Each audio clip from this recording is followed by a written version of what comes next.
కానీ లేదా వైసీపీ కార్యకర్తలు కానీ there are good people in YCP కార్యకర్తలు ఉన్నారు. కానీ 90% దుర్మార్గం ఉన్న చోట 10% మంచోళ్ళు ఊహించి అది వైసీపీ గురించి వాళ్ళకి ఎంత అహంకారం అంటే నెక్స్ట్ కూడా వాళ్ళే వస్తారు అనే ఒకే ఒక ఓటుకి ఎన్ని వేల నుంచి కొంటాం, డబ్బులు ప్రజలు ఫర్ సేల్, డబ్బులు వాళ్ళ ముఖాన ఉంటే ఓట్లు వేస్తారు అనే దుర్మార్గమైన అహంకారం ఉంది. నెక్స్ట్ ఎలక్షన్స్ లో ముఖం పగిలేలాగా గుర్తించారు.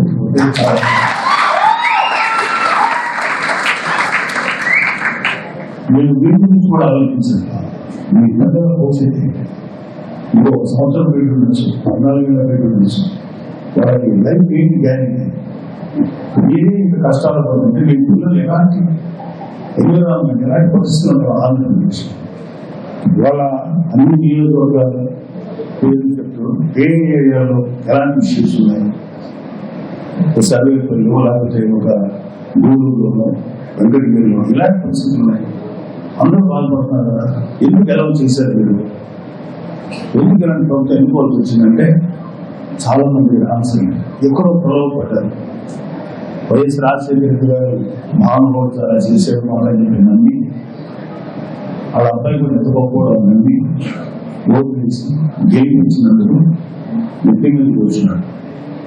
జనాన్ని ఆడుకుంటున్నాడు. అతను ఒకటే అయినట్టు వైసీపీలో ఉన్న ఆఖరి కార్యకర్తలు కార్పొరేట్ కూడా హింసపెట్టినటువంటి వ్యక్తులు.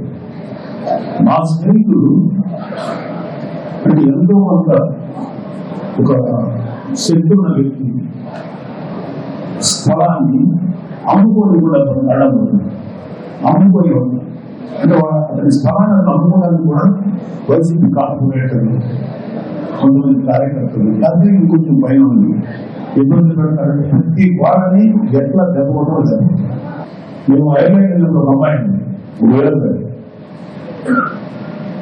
మామగారిని చూసి అడుగు ఓటేసారు, తండ్రిని చూసి కొడుకు ఓటేసారు.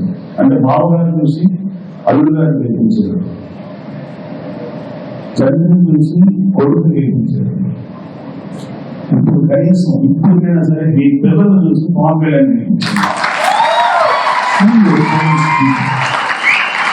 అమ్మాయి చెప్తే అమ్మాయి అవేర్నెస్ ఆశపడి అది చెప్పాలనిపించింది.